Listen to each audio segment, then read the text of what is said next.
ইংরেজিতে আপনি দক্ষ হতে চান, তাহলে আপনাকে আজকে এই ভিডিওটি একদম পুরো দেখতে হবে। তাহলে আপনি ইংরেজিতে দক্ষ হতে পারবেন।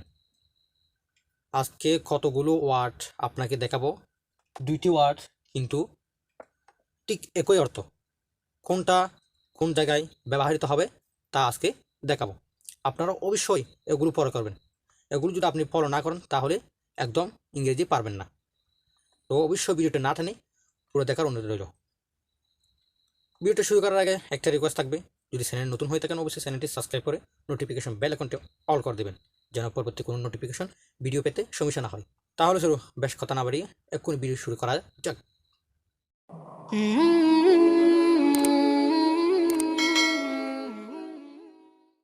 এখানে দেখতে পাচ্ছেন প্রেপার এবং পন্টপ, দুইটারই অর্থ একই, কিন্তু কোনটা কোন জায়গায় ব্যবহৃত হবে তা আজকে আমরা একদম ক্লিয়ারলি দেখব। তাহলে আমরা দেখে নিই প্রেপারের ব্যবহার। প্রেপার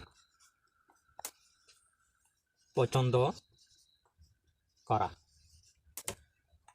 যদি আমরা একটা চেয়ে যদি অন্যটাকে যদি পছন্দ করি তাহলে সেক্ষেত্রে আমরা প্রেপার ব্যবহার করব, ইউজ করব।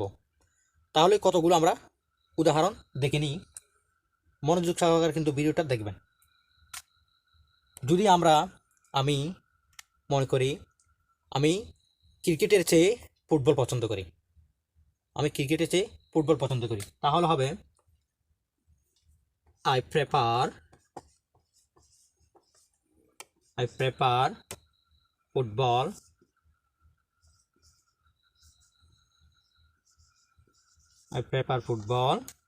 টু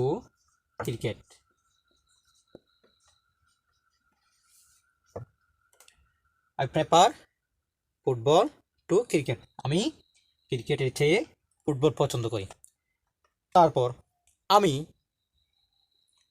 মোবাইলের চেয়ে কম্পিউটার পছন্দ করি, তাহলে হবে আই প্রেফার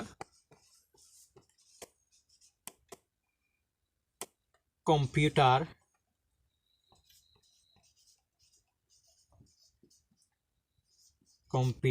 টু মোবাইল।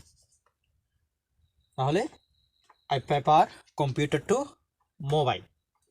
আমি মোবাইলের চেয়ে কিন্তু কম্পিউটার পছন্দ করি। আবার যদি আমি বলি আমি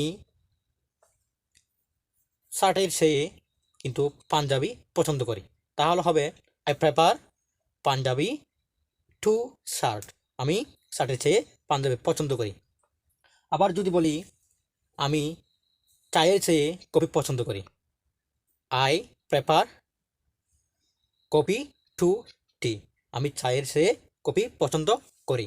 তাহলে এভাবে আমরা এই প্রেপারের ব্যবহারটা করে নিব। আমরা চাইলে এই প্রেপার দিয়ে অনেকগুলো ইংরেজিতে কথা বলতে পারবো বা বিভিন্ন জায়গায় ইউজ করতে পারবো। তাহলে আমরা এটাকে এই প্রেপারকে ব্যবহার করব কোনো একটি চেয়ে যদি অন্যটি পছন্দ হয় তাহলে আমরা প্রেপারটা আমরা ইউজ করব। যদি একটি চেয়ে যদি অন্যটি পছন্দ করি তাহলে আমরা প্রেপার ব্যবহার করতে পারবো। ক্লিয়ার? তাহলে এবার দেখব আমরা ফ্রন্টপের ব্যবহার। কোথায় ফ্রন্টপটি ব্যবহার করব সেটা এখন দেখাবো। পেপার আমরা যদি ফ্রন্টপ ব্যবহার করব যদি খুবই একটা জিনিস পছন্দ, তাহলে আমরা ফ্রন্টপ ব্যবহার করব। ফ্রন্টপ পছন্দ করা।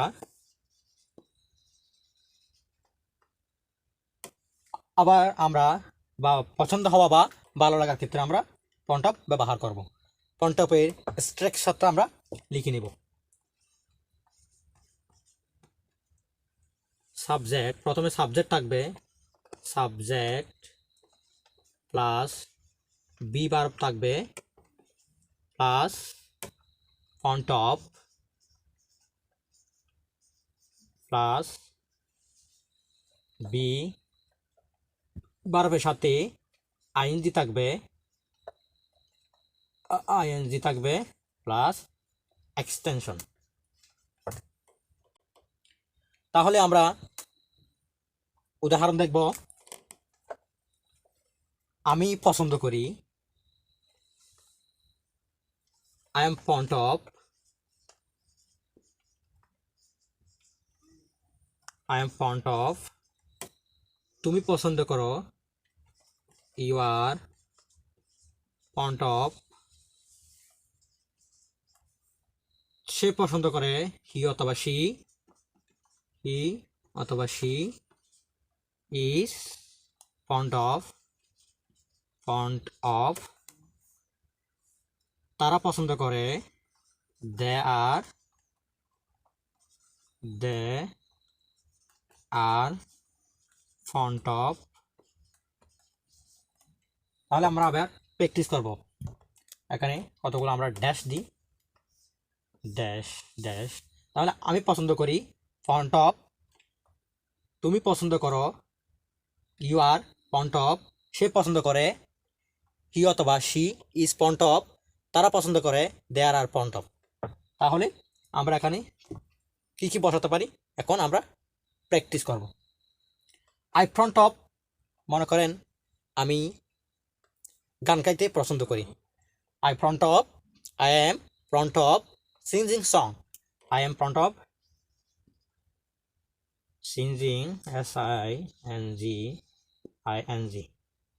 Singing song. আমি গান গাইতে পছন্দ করি, I am fond of singing song. তুমি গান গাইতে পছন্দ করো, you are fond of singing song. সে গান গাইতে পছন্দ করে, হি অথবা she is fond of singing song. তারা গান গাইতে পছন্দ করে, there are fond of singing song. আমরা গান গাইতে পছন্দ করি, you are fond of singing song. তাহলে আমরা এভাবে কি করে নিতে পারবো, প্র্যাকটিস করে নিতে পারবো। তাহলে আমরা বুঝতে পেরে গেছি যে কোথায় প্রেপার ইউজ হবে আর কোথায় ফ্রন্ট অফ ইউজ হবে। ফ্রন্ট অফ ইউজ হবে যখন কোনো একটু খুবই পছন্দ, সেক্ষেত্রে আমরা ফ্রন্ট অফ ব্যবহার করব। আর প্রেপার আমরা ব্যবহার করব একটার চেয়ে অন্যটি পছন্দ হলে। তাহলে আশা করি ভিডিওটা আজকে আপনাদের ভালো লেগেছে। এভাবে যদি আমরা প্র্যাকটিস করে নিতে পারি তাহলে আমাদের স্পোকেন ইংলিশে কোনো রকমের সমস্যা হবে না, আমরা অবশ্যই দক্ষ হয়ে উঠব। তাহলে আজকে এতটুকু ভিডিও যদি ভালো লেগে থাকে অবশ্যই চ্যানেলটি সাবস্ক্রাইব করে নোটিফিকেশন অল করে দিবেন, বন্ধুদের মাঝে শেয়ার করে দিবেন। ডেসক্রিপশন বক্সে আমাদের ফেসবুক লিঙ্ক দেওয়া থাকবে, পেজে চাইলে আপনারা জয়েন হতে পারো।